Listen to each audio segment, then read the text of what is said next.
नमस्कार दोस्तों, आज हम एक बहुत ही रोचक और चौंकाने वाली कथा पर बात करने वाले हैं और सवाल यह है कि आखिर महादेव ने भगवान विष्णु का गला क्यों काटा। सुनकर आपको लगेगा कि यह बेहद भयानक है, लेकिन ध्यान रहे ये घटना शाब्दिक नहीं है बल्कि एक गहरी आध्यात्मिक और प्रतीकात्मक कथा है। कथा कुछ इस प्रकार है। एक समय ब्रह्मा जी ने महादेव से पूछा कि इस सृष्टि में सबसे महान कौन है, शिव या विष्णु। ब्रह्मांड की सभी शक्तियों और देवताओं के बीच ये प्रश्न बहुत बड़ा था, क्योंकि सब जानते थे कि महादेव और विष्णु दोनों ही सर्वोच्च देवता हैं। महादेव ने मुस्कुराते हुए कोई सीधा उत्तर नहीं दिया, बल्कि उन्होंने अपनी योग शक्ति और दिव्य लीला का प्रयोग किया। उन्होंने भगवान विष्णु का सिर अलग कर दिया और ये देखकर सभी देवता चकित रह गए। लेकिन इसका मतलब यह नहीं था कि महादेव ने सच में विष्णु को चोट पहुंचाई, बल्कि यह पूरी घटना एक प्रतीक थी।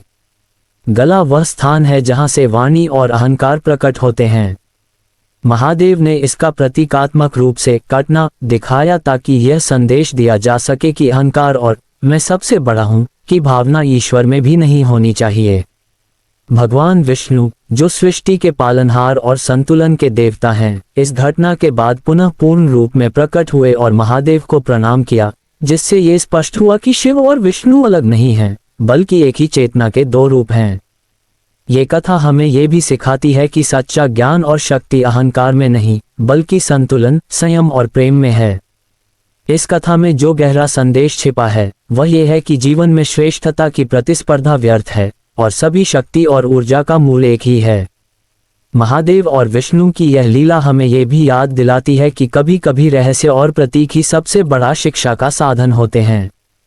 इसलिए अगली बार जब आप किसी विवाद या प्रतिस्पर्धा में फंसें तो याद रखिए कि सच्ची महानता अहंकार में नहीं, बल्कि ज्ञान और संतुलन में है। अगर आपको ये कथा रोचक और ज्ञानवर्धक लगी तो वीडियो को लाइक जरूर करें, अपने दोस्तों के साथ शेयर करें और हमारे चैनल को सब्सक्राइब करना न भूलें ताकि आप भविष्य में ऐसी और भी मजेदार और अद्भुत कथाओं को देख सकें।